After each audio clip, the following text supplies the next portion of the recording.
Magic Treehouse, Book Number 32, To the Future Ben Franklin, by Mary Pope Osborne.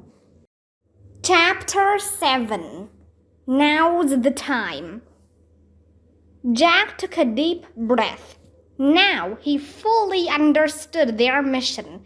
They must get Dr. Benjamin Franklin to sign the Constitution of the United States.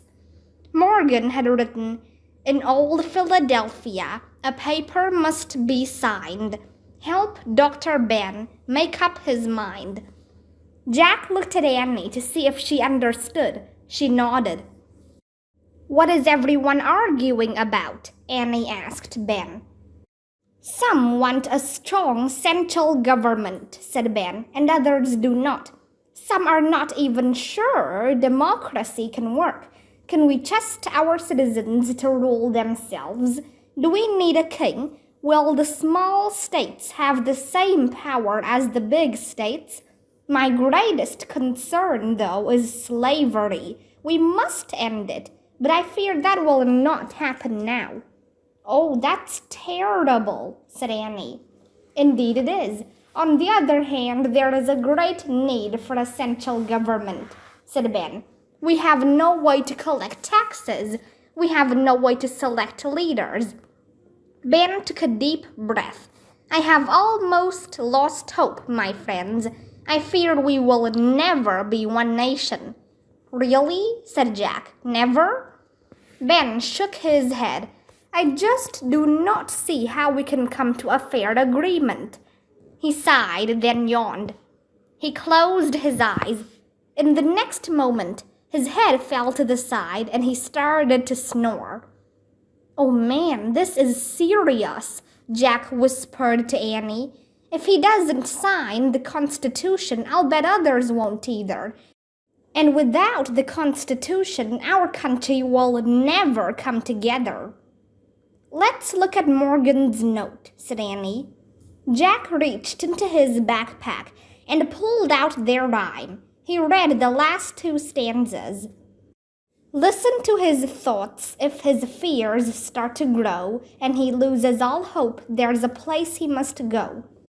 'Tis a land filled with things you see every day, but these everyday wonders will show him the way." "There's a place he must go," repeated Annie. "Read the last part again." Jack reread the last 4 lines. "'Tis a land filled with things you see every day, but these everyday wonders will show him the way." "I get it," said Annie. "Morgan's telling us to take Ben to Frog Creek, to our time." "What?" said Jack. "No." "Yes," said Annie. "She says, go to a land with things we see every day. That's not America in 1787. That's America in our time." "But we've never taken anyone home with us," said Jack. "Never." "I know. This will be so cool," said Annie. "We just have to get him up to the treehouse." She and Jack looked up. "Impossible," Jack said. "He can't climb the rope ladder." "We have to try," said Annie. She tapped Ben's shoulder. "Excuse me," she said. "Doctor?" Ben stirred from his nap. "Yes," he said. "Sorry, I must have dozed off." "That's okay," said Annie. "Jack and I have a secret to tell you, a really big secret." "Yes?" Ben sat up in his chair. He yawned and shook his head. "Tell me, what is it? I like secrets very much." "There's a tree house in this tree," said Annie. "In this very tree?" said Ben. "Yes," said Annie.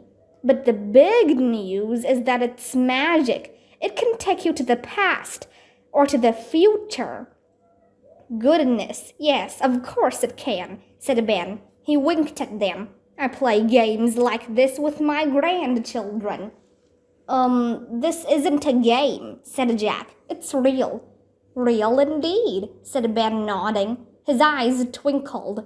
"No, seriously, it's real," said Annie, standing. "You can see a little of the treehouse through the branches. Look up." Ben leaned forward in his chair and looked up. "Oh, yes," he said. "Goodness, I had no idea. Did Louis build that?" No," said Jack. Annie pulled the rope ladder out from its hiding place.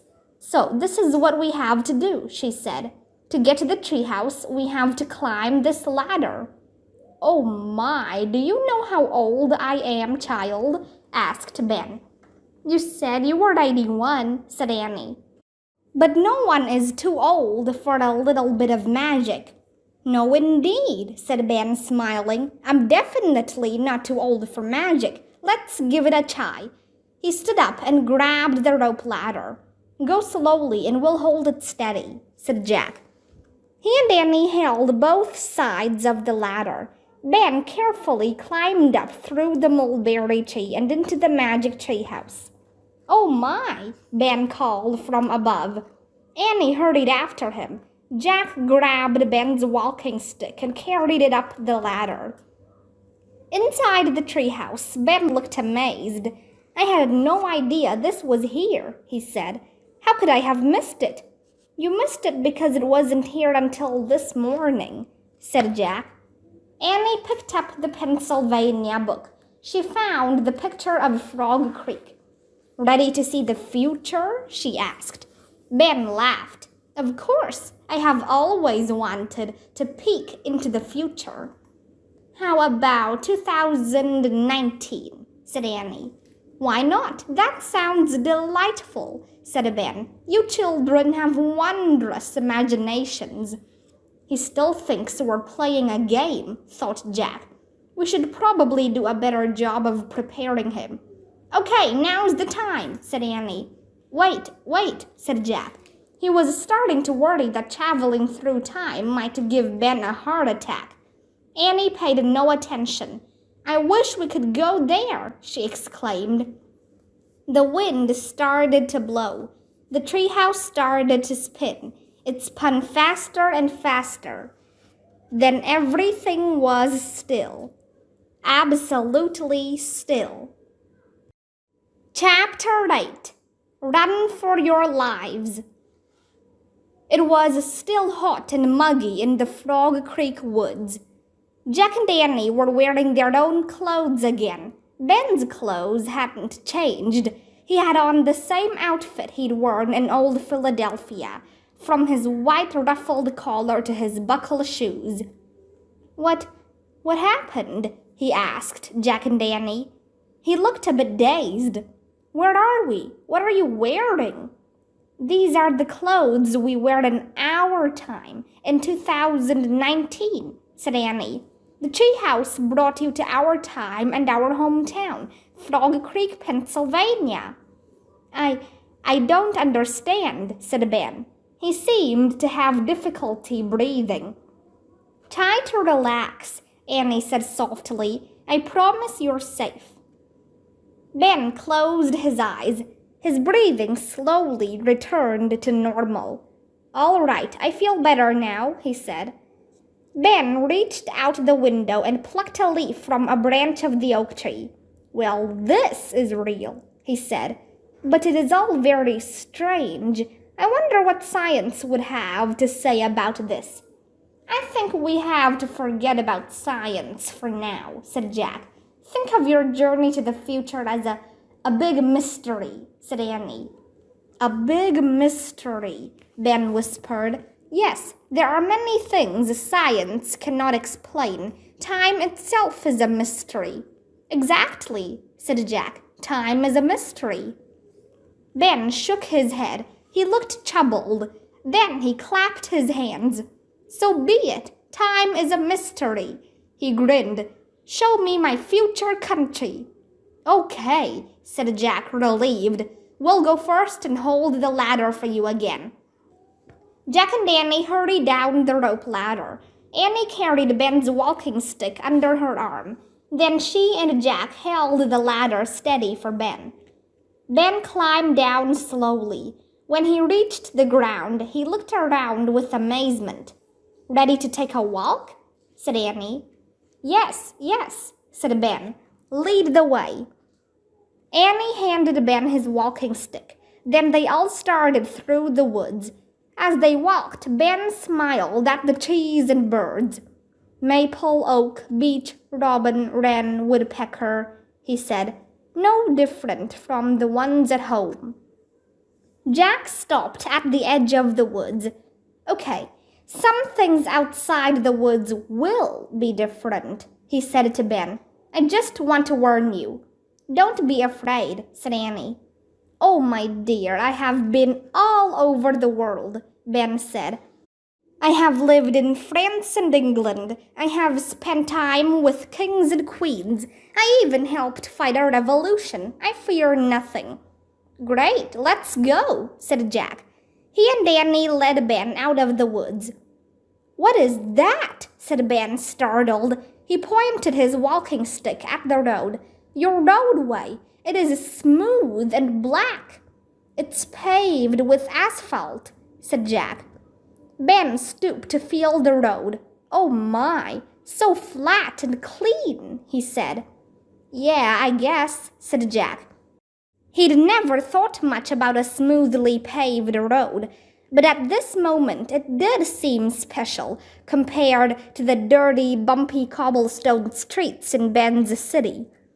A green station wagon came around the corner. The driver honked her horn. Ah, Ben said, jumping back. He stared after the car as it drove down the road. What was that? A car, said Annie. Cars are like carts and buggies, Jack said quickly, except they have engines instead of horses. They move much faster. They won't hurt you, said Annie, if you don't step into the street in front of them. Ben pulled out his handkerchief. Oh my goodness, all right, he murmured, wiping his face. That was truly amazing. It's pretty ordinary to us, said Annie. Really? Said Ben. Then let us proceed. They started up the sidewalk. Jack was relieved that Frog Creek was an old-fashioned looking town. Most houses were not that different from the ones in Ben's time. But Ben pointed to a sprinkler spraying a lawn. What is that? He said. It waters the grass, said Jack. Ah, said Ben. He pointed at the power lines alongside the road. I don't understand. Why are your clotheslines so high? Annie laughed. Those aren't clotheslines. They're power lines and telephone lines, she said. The power lines carry electricity into all the buildings, said Jack. And my electricity? Said Ben. Not really, said Jack. We don't get our electricity from lightning. It comes from burning coal and gas and oil in these big machines that, make electricity, Annie finished. I'm still not sure I understand, said Ben. Annie leaned closer to Ben. We don't either, she whispered. Ben stopped. What is that strange noise? He said. That loud buzzing, is it coming from overhead? They all looked up. The buzzing grew into a roar. A small propeller plane appeared above the treetops. It had taken off from the nearby airfield. Ah! Ben cried. Run for your lives! Then he covered his head and hobbled quickly back into the Frog Creek woods.